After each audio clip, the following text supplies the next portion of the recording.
আসসালামু আলাইকুম। ধারাবাহিক প্রথম আলো পত্রিকা বিশ্লেষণের আজ রোজ রবিবার 8 আগস্ট 2024, 22 শ্রাবণ, 1431, দোসরা সফর, 1446। প্রথম আলো পত্রিকার প্রথম পেজে যদি আমরা নজর রাখি,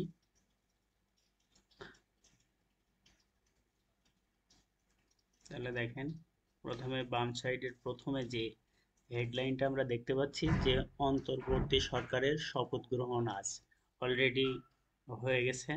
শপথ গ্রহণটি এই ভিডিওটাই আপলোড দেওয়ার আগেই দেখেন আজ শপথ গ্রহণ। দেখেন আজ দুপুরে ঢাকায় এসেছেন ডক্টর মোহাম্মদ ইউনূস। প্রায় শপথ গ্রহণ করবেন 15 জন। আমরা দেখতে পাচ্ছি বাম সাইডে ডক্টর মোহাম্মদ ইউনূসের একটা ছবি। তিনি প্যারিস থেকে রওনা দিয়েছেন বাংলাদেশের উদ্দেশ্যে, এমন একটা স্থিরচিত্র এটা ছিল। তার পরবর্তী যে প্রতিবেদনটা আমরা দেখব, দেখেন ডিজিএফআই এর কার্যালয়ের গুম হওয়া ব্যক্তির স্বজনেরা। এই ডি ডিজিএফআই, এটা একটা গোয়েন্দা অধিদপ্তর। গোয়েন্দা অধিদপ্তর হিসেবে পরিচিত, ঠিক আছে? প্রতিরক্ষা গোয়েন্দা মহাপরিদপ্তর হিসেবে পরিচিত। এটা আপনার 1977 সালে প্রতিষ্ঠিত হয় সেনাবাহিনীর তত্ত্বাবধানে। এখানে এটার অ্যাব্রিভিয়েশন বা পূর্ণরূপ হচ্ছে director general force, director general of force ইন্টেলিজেন্সি। এটার পূর্ণরূপ আমরা যদি একটু নিচে আসি, দেখেন বলছে যে সড়কে বিশৃঙ্খলা রক্ষা ও শহর পরিচ্ছন্নতার কাজে শিক্ষার্থীরা। বেশ দারুণ একটা বিষয় এটা। দেখেন আমরা দেখছি যে একটা ছোট্ট আপু ট্রাফিক পুলিশের দায়িত্ব পালন করছে।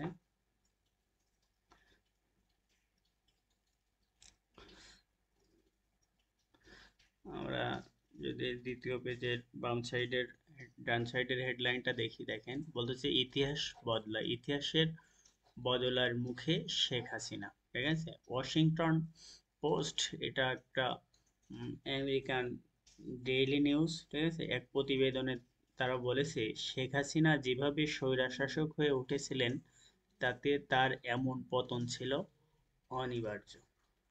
ঠিক আছে, এটা ওয়াশিংটন পোস্টের একটা আর্টিকেল। আমরা যদি আর একটু নিচে আসি,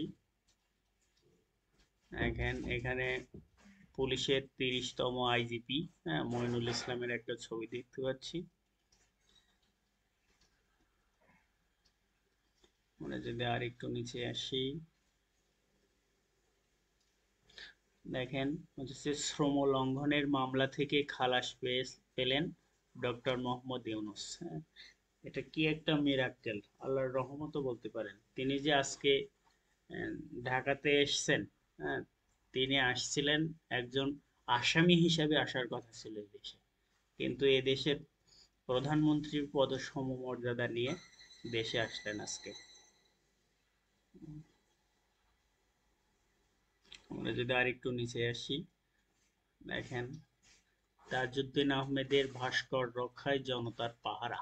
হ্যাঁ, তাজউদ্দিন আহমেদ বাংলাদেশের প্রথম প্রধানমন্ত্রী। ঠিক আছে? প্রথম প্রধানমন্ত্রী, মুজিবনগর সরকারের প্রধানমন্ত্রী ছিলেন তিনি, প্রথম প্রধানমন্ত্রী তিনি। তিনি জেল হত্যার সাথেও সম্পৃক্ত। তার জন্ম 23 জুলাই 1925 সালে এবং মৃত্যু 3রা নভেম্বর 1975 সালে তার মৃত্যু। এই 3রা নভেম্বর হচ্ছে জেল হত্যা দিবস। জেল হত্যা দিবস। তাকে সহ আরো 3জনকে গুম করা, ওই গুপ্ত হত্যা বলেন, গুপ্ত হত্যার শিকার হয়েছিলেন। তার সাথে আরো ছিলেন সৈয়দ নজরুল ইসলাম, মনসুর আলী ও কামরুজ্জামান। কামরুজ্জামান কামরুজ্জামান মুজিবনগর সরকারের হোম মিনিস্টার ছিলেন, স্বরাষ্ট্রমন্ত্রী। আর ক্যাপ্টেন মনসুর আলী, হ্যাঁ, ইনি বাংলাদেশের তৃতীয় প্রধানমন্ত্রী ছিলেন। ঠিক আছে? তৃতীয় প্রধানমন্ত্রী। আবার মুজিবনগর সরকারের মনসুর আলী দায়িত্ব পালন করেছেন অর্থ মন্ত্রণালয়ে। আর সৈয়দ নজরুল ইসলাম ছিলেন ভাইস প্রেসিডেন্ট, অস্থায়ী রাষ্ট্রপতি, উপপ্রধানমন্ত্রী, এই উপরাষ্ট্রপতি হিসেবে দায়িত্ব পালন করেছেন। রাষ্ট্রপতি ছিলেন বঙ্গবন্ধু শেখ মুজিবুর রহমান। দেখেন লোকবল সংকটে ধস, ট্রিপল নাইনের কার্যক্রম। এই ট্রিপল নাইন অর্থাৎ জরুরি সেবা বিভাগের দায়িত্ব পালন করে বাংলাদেশ পুলিশ। হ্যাঁ, বাংলাদেশ পুলিশ এর দায়িত্ব পালন করে, কিন্তু পুলিশ যে কর্মবিরতিতে ছিল সেজন্য এই জরুরি সেবাটা বন্ধ আছে। আমরা যদি আরো কিছু জরুরি সেবার হটলাইন জানতে চাই, দেখেন 16263 263। এটা হচ্ছে স্বাস্থ্য বিষয়ক নাম্বার। আর নারী ও শিশু নির্যাতন, নারী ও শিশু নির্যাতন এর হটলাইন হচ্ছে 109। আমরা যদি চাইল্ড হেল্পের হেডলাইনটা জানি, চাইল্ড হেল্প এর হটলাইন হচ্ছে 1098। Government law help, government law হেল্পের হটলাইন হচ্ছে 16163। তাহলে দেখেন আমরা যে জরুরি ফোন নাম্বারগুলো দেখলাম, যে 999 এটা হচ্ছে জরুরি সেবা, আর 16263 এটা হচ্ছে স্বাস্থ্য বিষয়ক জরুরি সেবার নাম্বার। আর নারী ও শিশু নির্যাতন দমনের যে হট নাম্বার সেটা হচ্ছে 109। চাইল্ড হেল্পের হচ্ছে 1098। আর গভর্নমেন্ট, সরকারি আইনি সহযোগিতা হচ্ছে 1643। আমরা যদি প্রথম আলো পত্রিকার আর একটু নিচে আসি, তাহলে দেখেন হামাসের নতুন প্রধান, ঠিক আছে, ইয়াহিয়া সিনওয়ার, অত্যন্ত ইহুদিবাদী একটা নেতা। ইসমাইল হানিয়ার মৃত্যুর পরে তার পদে তাকে নিয়োগ দেওয়া হয়েছে। দেখেন এখন ইয়াহিয়া সিনওয়ার হামাসের রাজনৈতিক শাখার প্রধান হিসেবে দায়িত্ব পালন করবেন। ঠিক আছে, ইয়াহিয়া সিনওয়ারকে 7 অক্টোবর ইসরায়েলের হামলার প্রথম প্রধান পরিকল্পনাকারী হিসেবে ধরা হয়। এই যে হামাস ইসরায়েলে যে আক্রমণ করেছিল সেটা হচ্ছে 7 অক্টোবর 2023। তার পরিপ্রেক্ষিতে এখনো হামাস ও দখলদার ইহুদিবাদীর সাথে যুদ্ধ চলমান। আর একটা বিষয় যদি পাশেই দেখেন, বলেছে নিষিদ্ধ হলেন পিটা।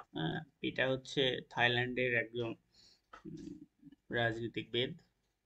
দেশে প্রাচীন রাজকীয় মানহানি আইন সংস্কারে পিটার প্রচেষ্টার কারণে সাংবিধানিক আইন এই রায় দিলেন, তাকে 10 বছরের রাজনীতি থেকে অবসান দেওয়া হয়েছে। আর এখানে একটা বিষয় দেখেন, থাইল্যান্ডের দ্বিকক্ষ বিশিষ্ট আইনসভা।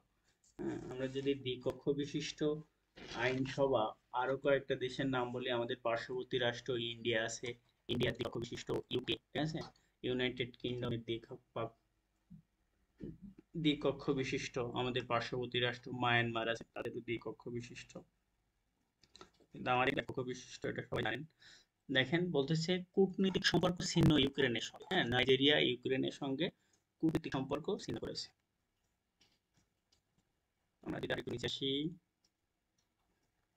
দেখেন বিজিএমই তে হট্টগোল, কমিটি ভেঙে দেওয়া চাপ। বিজিএমইএ, ঠিক আছে, এটা টেক্সটাইল ভিত্তিক একটা সংগঠন, Bangladesh garments manufacture and export association.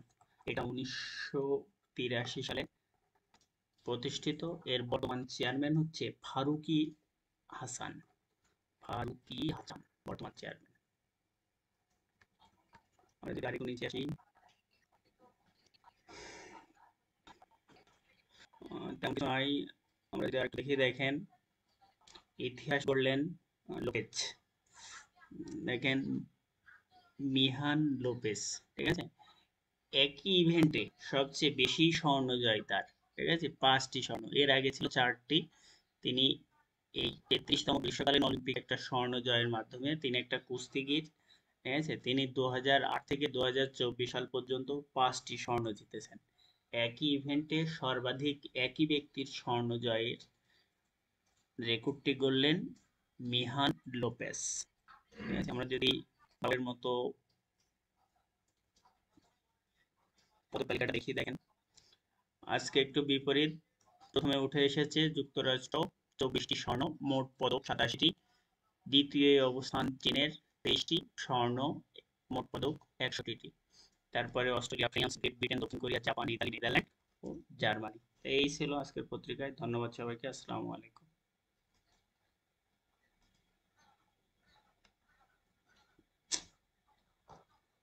এই সমস্যাটা